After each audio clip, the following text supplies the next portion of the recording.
Welcome to Perfectly Paranormal, Episode 4.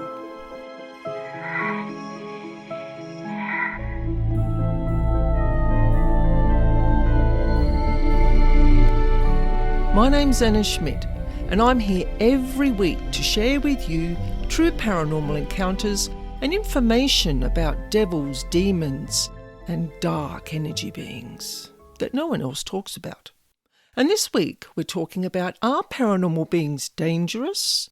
And we'll explore a real-life paranormal experience about an entity, not of the dark kind, but nonetheless frightening to those who don't understand him. So let's start this podcast with the entity behind the stairs. Now, I met Kathy and Rob in around about 2018. They'd moved to southern Tasmania from the mainland, and they wanted to share their story about the building, the historic building that they'd purchased to renovate to be their new home. Now, this building had a paranormal history, which dated back to the early 1800s. The whole family was excited about renovating and moving into this building. Now, Kathy and Rob had two sons in their early 20s, and both boys loved paranormal investigating. When they'd been on overseas holidays, they'd spend a lot of time exploring castles and old dilapidated buildings while their parents were off doing other things on their holidays. So I sat with the family on a Friday afternoon and listened to their son, who told me the story of the dark spirit he'd seen lurking behind the blackwood staircase in the main part of the building, and how it attacked anyone who went near it. Now, the neighbours had told the family stories of this troublesome spirit and how people would come from far and wide to call this entity out, hoping to catch its reaction on camera, to catch a glimpse of this paranormal entity. Now, this approach isn't a very respectful way to communicate with energy beings. Living people don't like being poked, prodded, jeered at, or spoken to disrespectfully. So why do they think that it's okay to communicate with non-living beings in that way? Because you really don't know what type of energy being you're dealing with, and you don't understand how it's going to react. So depending on their temperament and tolerance levels for foolish human behaviours, energy beings can send very strong messages to stay away and don't mess with me. They can infect your mind, unravel your emotions, and sometimes attack your body in extreme cases.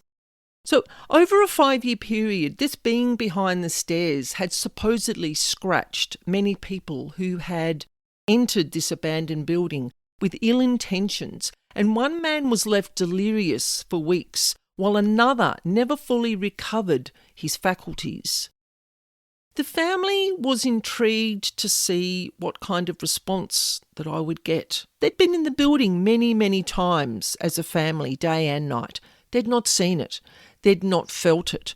And they wanted to see if the stories that were told about this energy being were just horror stories made up by the local neighbourhood.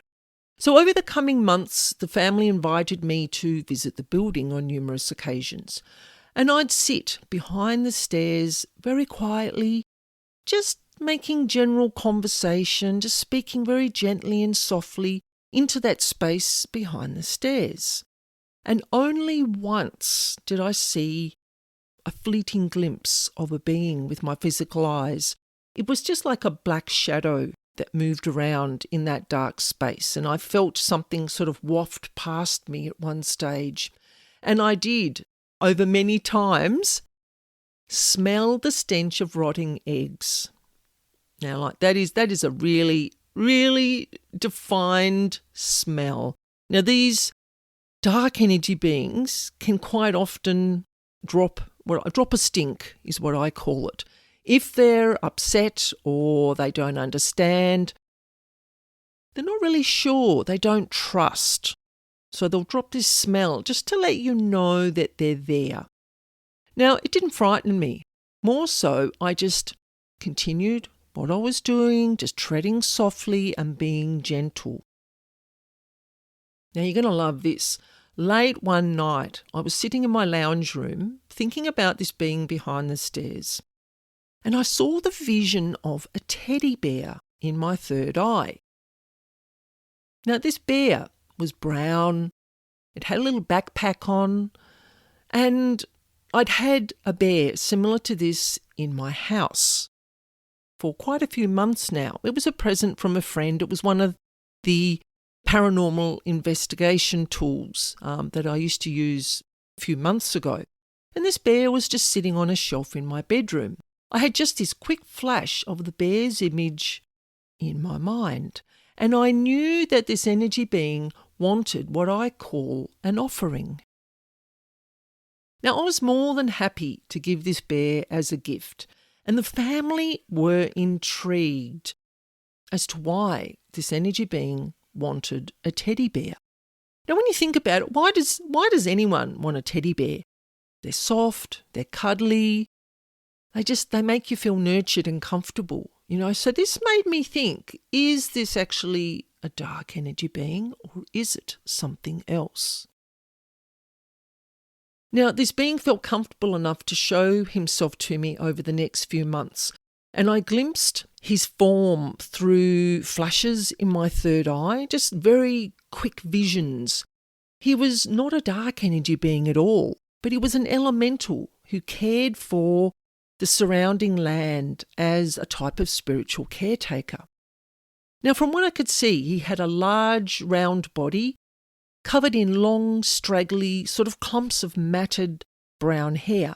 I couldn't see his face as he sat with his back facing me into this dark space behind the stairs, but he told me telepathically that he loved solitude and he would tolerate the family living in the building as long as they left him alone. So during those months of building a type of very tolerant friendship, he confidently requested other items to go with his teddy bear. Firstly, an apple, then a shell, and a particular clear quartz crystal which he had seen when visiting my home energetically. And yes, these beings can freely travel wherever they want to. He may have come to my home to watch and observe me and make sure that I was the kind, caring person that he saw when he was in his dwelling.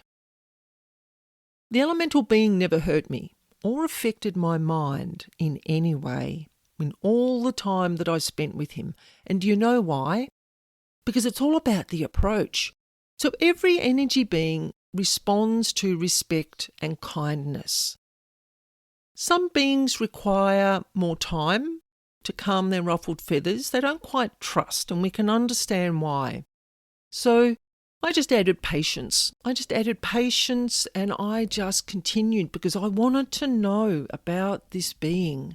So the family were most intrigued to hear about their house guest and how he wasn't moving out. He had no intentions of going anywhere.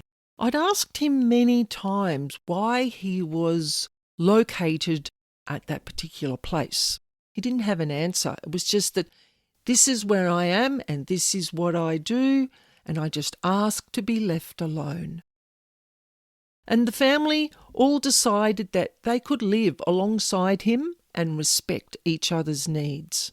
So I don't go to that place anymore, but I know I positively impacted the elemental being living behind the stairs, and I'm sure that he could still visit my home if he wanted to. There are elemental beings in many places around the world, and they are mostly nature carers. Some of them are keepers of doorways, keepers of portals. Quite often they're spiritual caretakers of the land. I've interacted with a few of these elemental beings now through my house healing work, but none compare to the being behind the stairs.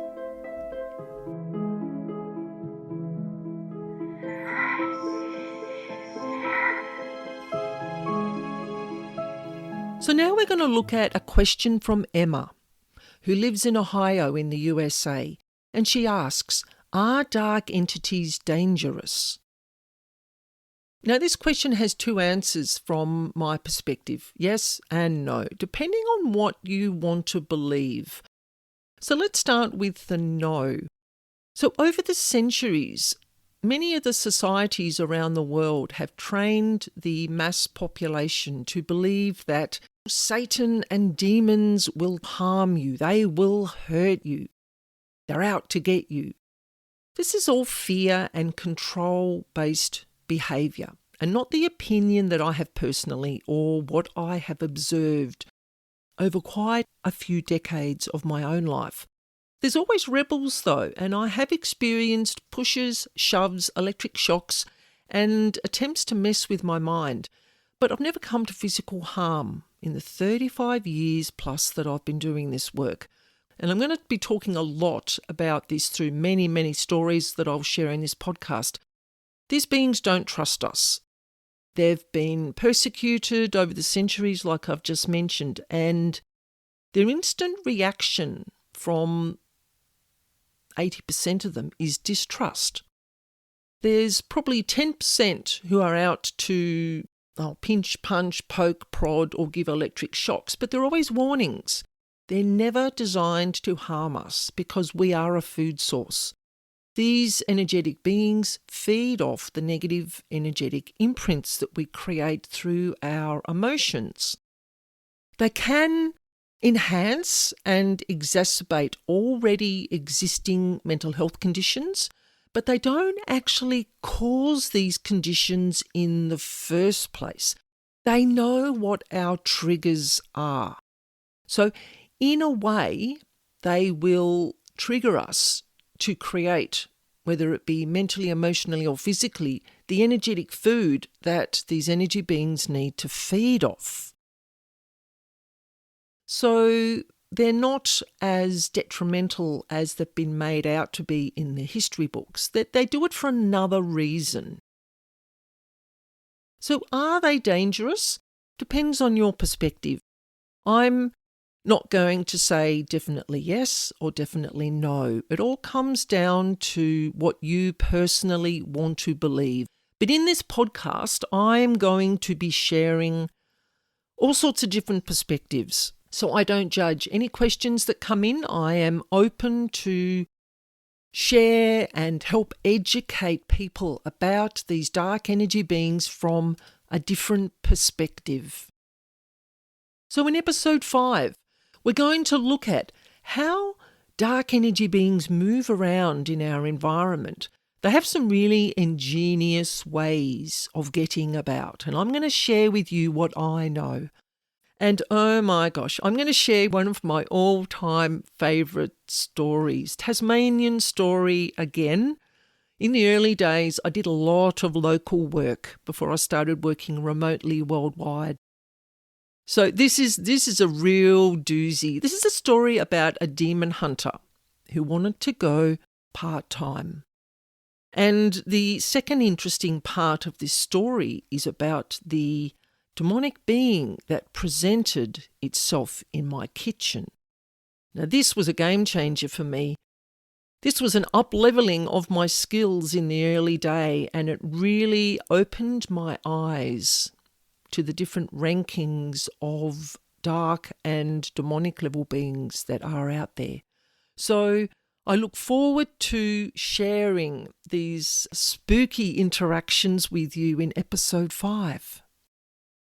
Thank you for joining me today, and don't forget to send me your paranormal questions and stories you'd like to share with the world.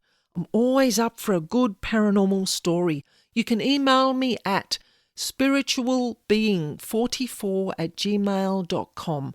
And for information about paranormal house clearing, you can visit my website, Spiritual Being. See the description box for the web address. And I look forward to sharing this spooky space with you again next week. And remember, life is perfectly paranormal.